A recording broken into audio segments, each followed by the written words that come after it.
Coming to you live from South Africa, particularly Joburg, but broadcasting the world over. Welcome back to News and Views with myself, Salalo Makudir. The time is 8:37, and in a bit, we'll be honored to welcome back Itani Rasalanavho, the Director of International Aspects and Solidarity for Right to Movement South Africa.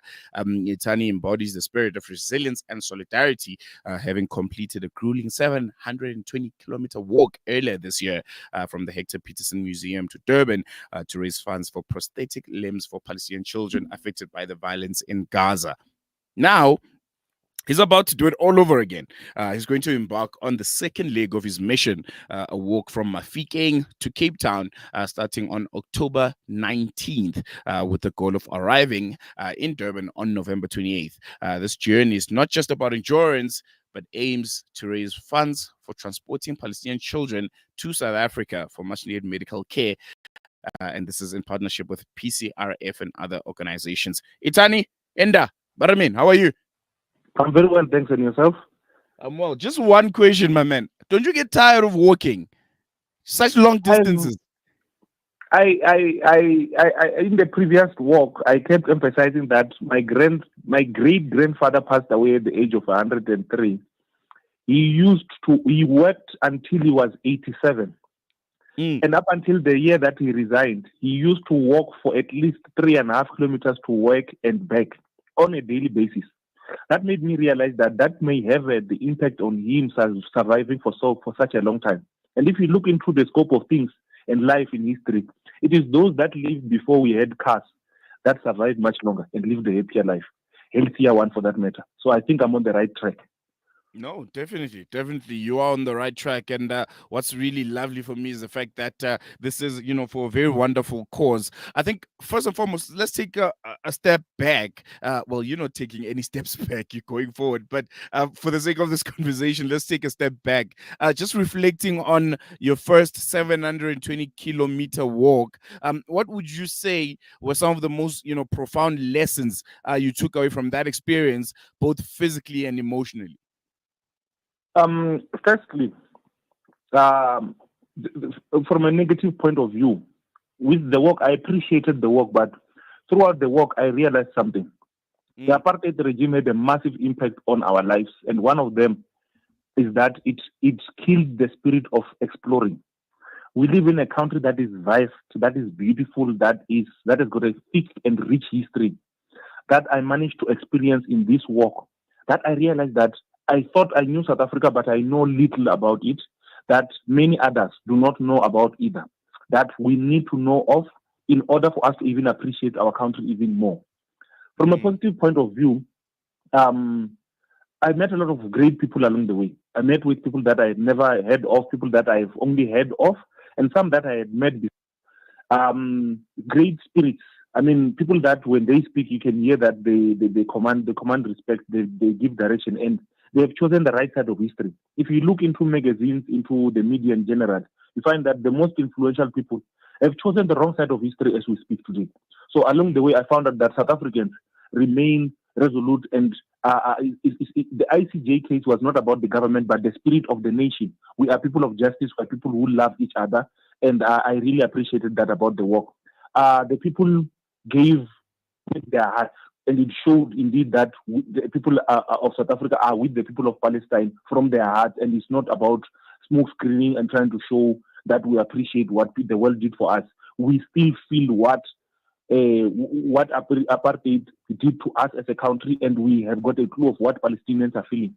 In all of that, it kept raising a question in the how is it that today we've got the Zionists that come from grandchildren and children of those that died in gas chambers, that died in the Holocaust, that today in 2024 are killing Palestinians. What we witnessed in the Al-Shifa hospital, which was set alight, I think it was Al-Shifa. What we witnessed there is something that we did not see in any picture, in any film, in any story being told about what happened in Auschwitz and other concentration camps. It seems to be worse than what was done then. Then it raises the question as to, don't they remember what they went through in the past? No, definitely. I want to focus on your mission right now. Your walk. What's the cause? Why are you embarking on this one? And why was it so important to do it all over again? Firstly, to sustain the conversation, for people Mm, to let us continue talking about this cause, continue talking about this, be it in the media, be it and mainstream social media, in our corners, in our streets, in our gossips. Let it be about, let all our conversations include the suffering of Palestinians. Let it involve the suffering of children in Gaza and the West Bank, because at the end of the day, it is not about the Palestinians. It is not about the Muslims. It is not about the Christians that continue to be the custodians of Christianity in Jerusalem and the Holy Land. It is about those that think they are better than others. It is mm, things that we have witnessed in South Africa. It is something that, if possible, if they win in Israel, in Palestine and establish Israel, they can come to South Africa and establish that in the Western Cape. We have been seeing the signs. It is for us to continue talking about this and speak about others as well that are suffering, because we've got the Sudanese that are struggling. I will speak to the Sudanese at the end of this discussion, because it is going to be part of this work. mm, Your people in Kashmir and other places, they are struggling. We need to talk about the Palestinians and relate that to others that are also struggling. So it is to continue with the talk. Number two is to raise funds that will be directed towards getting children that are today in Egypt, the injured children that are in Egypt. These are children from Palestine that are in mm, Egypt, to come to South Africa for medical aid. And I give a very brief relation to them coming to South Africa. The intention was to take them to Lebanon, which was going to be cheaper, and therefore we could take care of more children. However, just a few weeks before the work starts, there is a challenge now in Lebanon. The mm, activists in Lebanon have to look internally to save the children in Lebanon and save themselves. That is why now we have to bring the children to South Africa. You see, so that is why we need to continue with the conversation, because it's not just about things that we've been talking about from the 7th of October last year. It is now about Lebanon. It is about Syria. It is about potential possibilities of Iran being attacked. So it is about continuing with the conversation, raising funds, as well as raising awareness about our surrounding and our life, because we need to be wary about the person next to us. We need to worry about the person that I find at the traffic light on a daily basis just sitting there. I need to ask myself, what more can I do?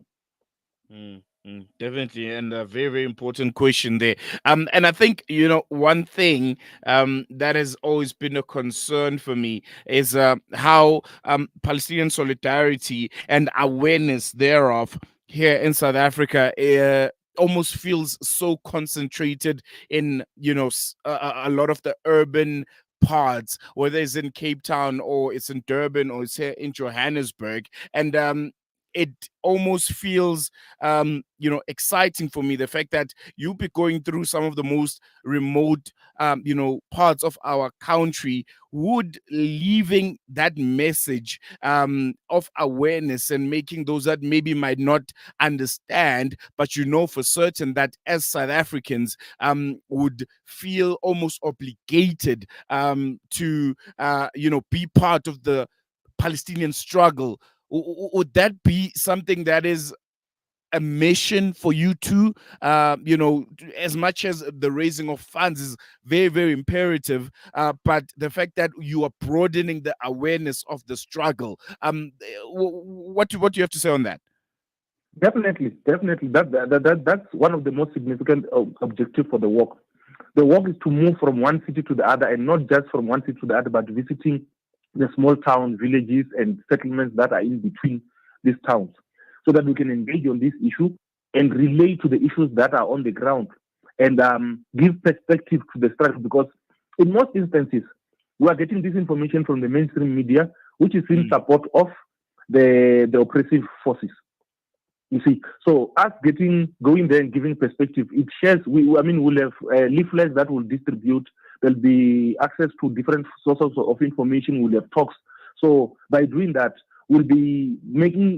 shedding light to people that have not been accessed for so long, that they may have lost the narrative or lost the actual story of what is really happening. So It is very good. And more than that, we should note that as much as we are in the cities, there's a lot. Now, this is from me, from Itani's selfish point of view, to say, in going to these small towns, there's a lot that has happened. Most of our heroes were buried in these rural areas. Most of those that we celebrate were buried in this area.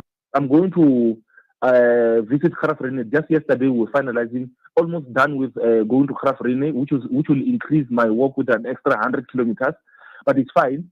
Going to Kharafrene mainly to go and pay tribute to Robert Sobukwe and that I forget the other heroes. There are about 3 of them that are in Kharafrene, 4 of them that are in Kharafrene that I'll go and visit. So you see, with such knowledge and going to exchange the information, it is also informative to myself and the followers of the work, that it is beyond just us raising awareness, but also us knowing more about our surroundings.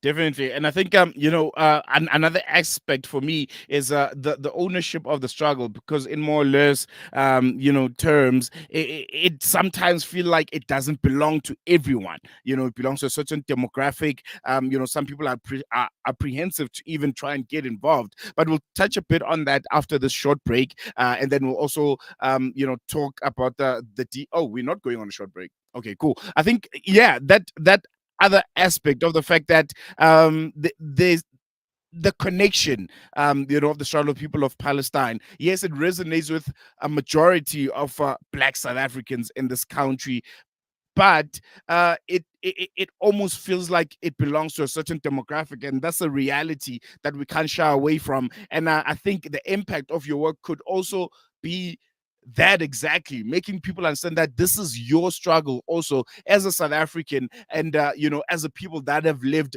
under an oppression which is right now seemingly a bit better than what you went through during the dark days of apartheid.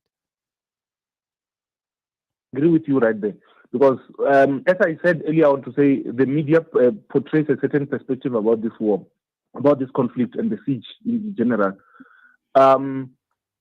That it is a Muslim Jew against the Israelis or the Jews, whereas that's not the case. It is broader than that.